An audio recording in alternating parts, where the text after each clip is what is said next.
Hey guys, today we're taking a look at the new DC Multiverse Blackest Night Nekron figure by McFarlane Toys.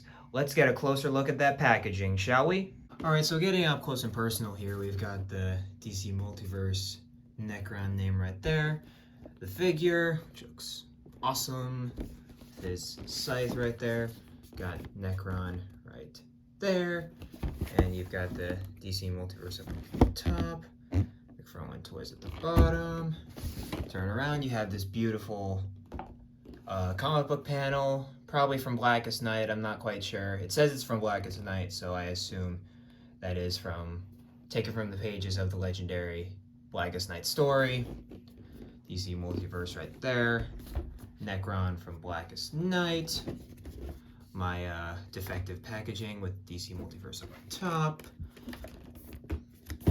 And then, if you guys are looking for the barcode, there's that. Give you a few seconds to grab that.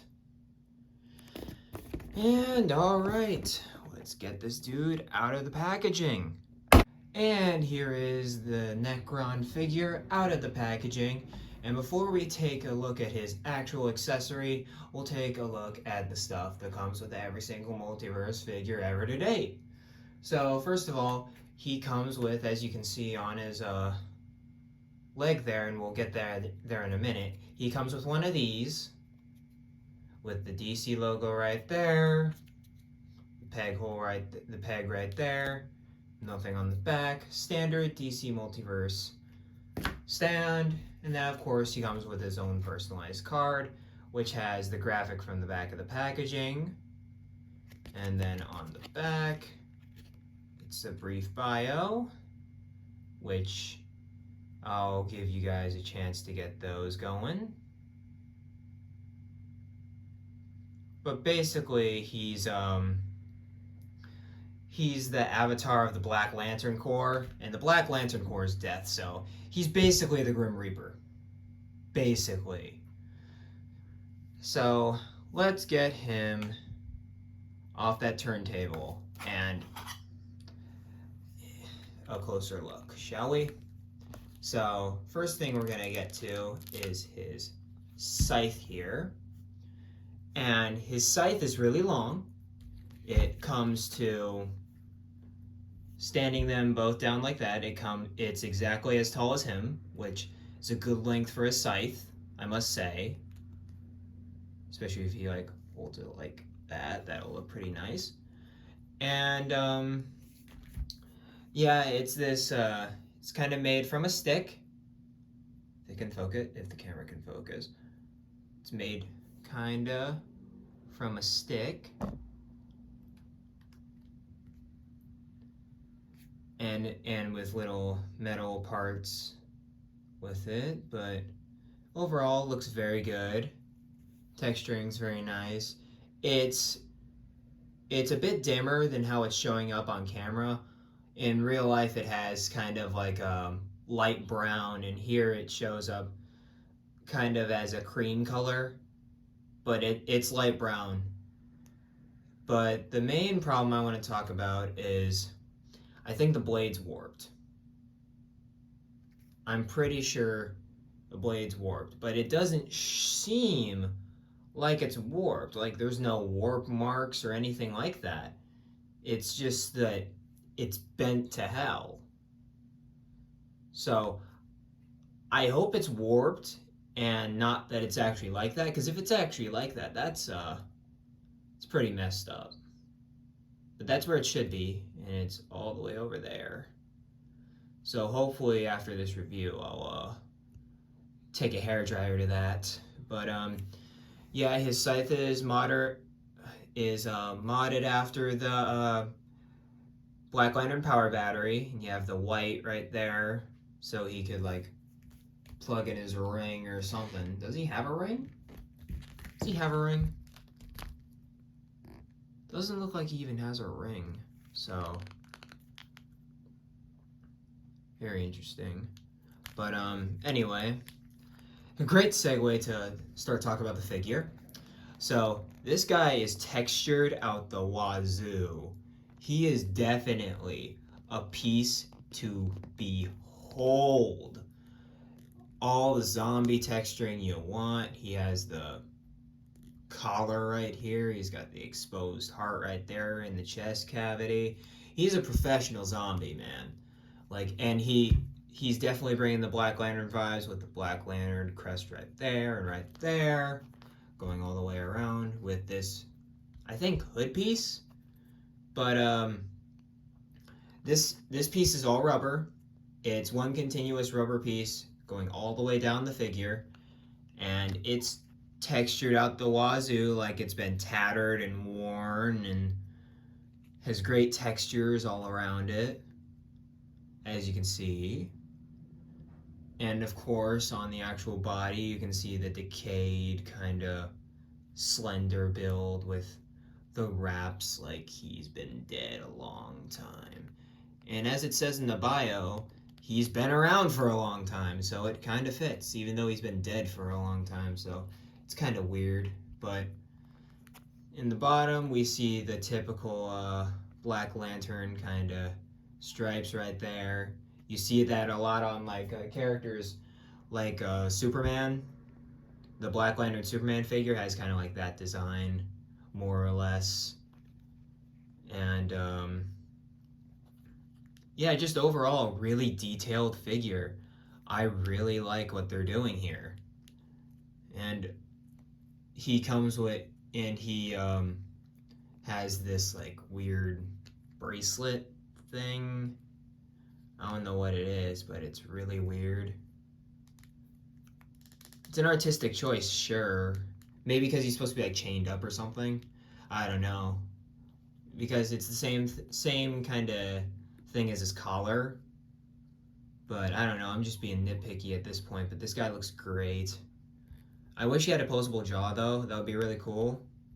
But instead you have him just constantly being opened. But yeah, overall, I like how they did the figure. Can't see Nekron booty.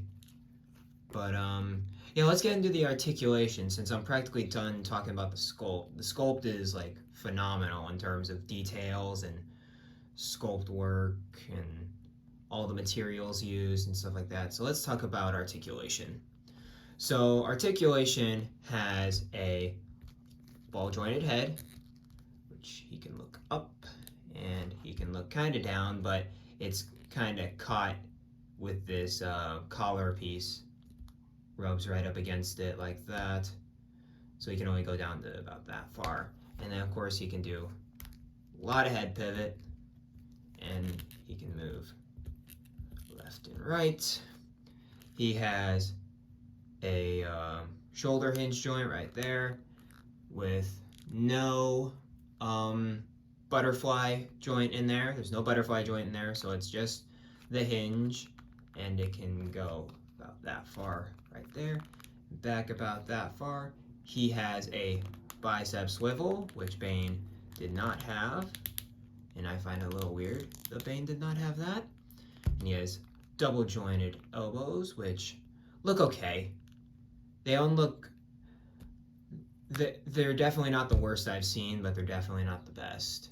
He's working on it though, which is always good to see that somebody's actually working on it. And then of course you have the ball jointed wrists.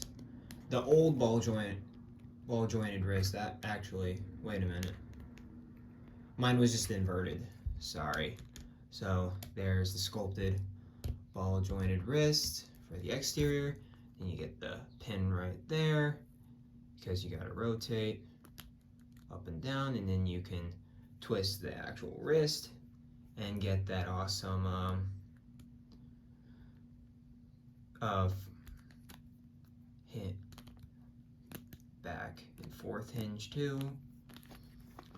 And then his diaphragm is very hindered by the rubber jacket. He's not really gonna be moving. He ain't gonna do a hula hoop. He is not going to play with the kids on the playground while doing a hula hoop. He can't do a lot of that.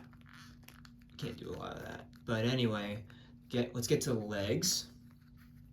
He can go forward he can kick about that high, and can't go back at all because of the skirt he's got. And he can only go out about that far. This really hinders everything, but I get it because it's in service of the sculpt, and he looks amazing. And the thing is about Nekron is that he's really good just going to be standing there. So it's not going to be that big of an issue. And so he's got thigh swivel in there. He's got double jointed knees right there, even though the heel rubs up on the skirt.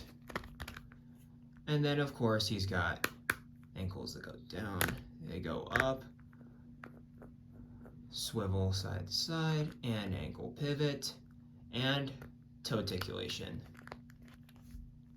Another thing I forgot about as I was setting up comparisons, he has that problem that several figures have where the ratchet joints kind of don't line up with being parallel. So he always has the problem of like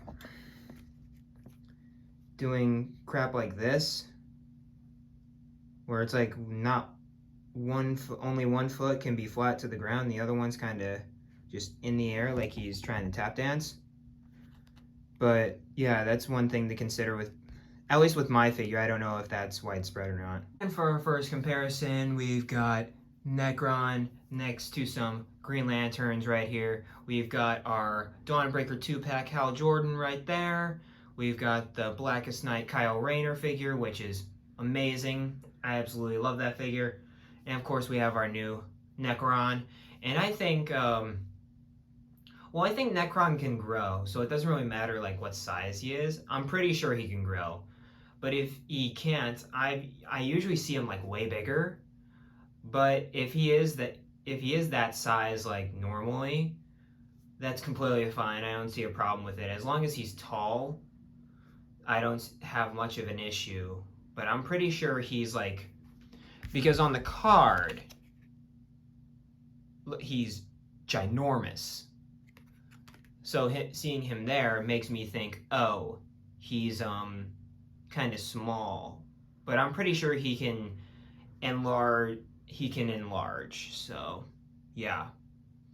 Green Lantern. Here he is next to a fellow Supreme Big Boy that's going to be going on his shelf, where we have our new Nekron on the right and the Blackest Night Bath Atrocitus on the left. And overall, these guys look pretty decent together. I could totally see Atrocitus throwing down with Nekron, but like I said, Nekron can grow to any size he wants.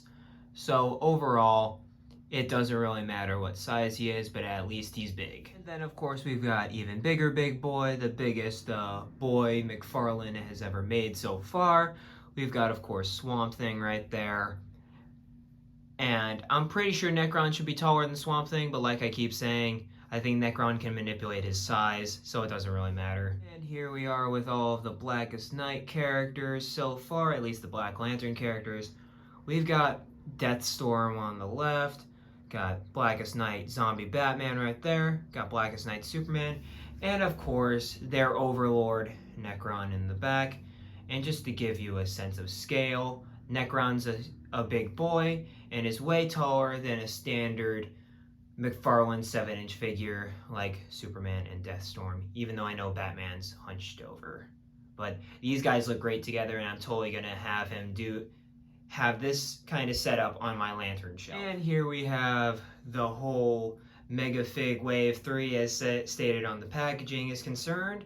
We've got, of course, Bane on the left that we just took a look at in my previous video. And then, of course, we have Nekron on the right. And you'll never see these guys interact at all, but I'm pretty sure the scaling's pretty solid, considering the fact Nekron can expand and shrink at his leisure. Alright guys, that'll do it for the review of Nekron from Blackest Night. And overall, this guy's pretty fucking cool. I'm pretty sure that he'll go great with the villains over there, because he is one of the biggest bads of the DC universe, and usually when Nekron is involved, everybody stops what they're doing to fight Nekron. So he's one of those characters where he's essential to your villain shelf if you don't have a lantern shelf or something like that, which I unfortunately have a lantern shelf, so he's going right below the villains over there. He's going actually like right over there.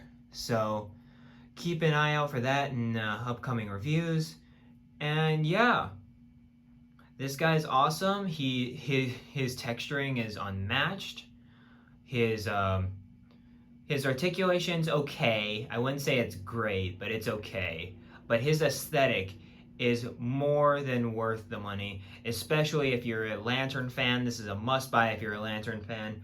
And if you're a villain fan, this is a must-buy for you being a villain fan. It might not have the same appeal as like Bane or Man-Bat or Croc, but overall, he's a really good figure, and I totally do not regret getting this guy. So try to get him at your local stores. Hopefully he'll be there soon. I of course got mine at the McFarlane Toys store with the insane shipping prices, but we won't get into that in this video. So yeah, that's the end of this review, guys. Like, comment, subscribe, all that good stuff. And as always, guys, keep collecting. Peace, guys.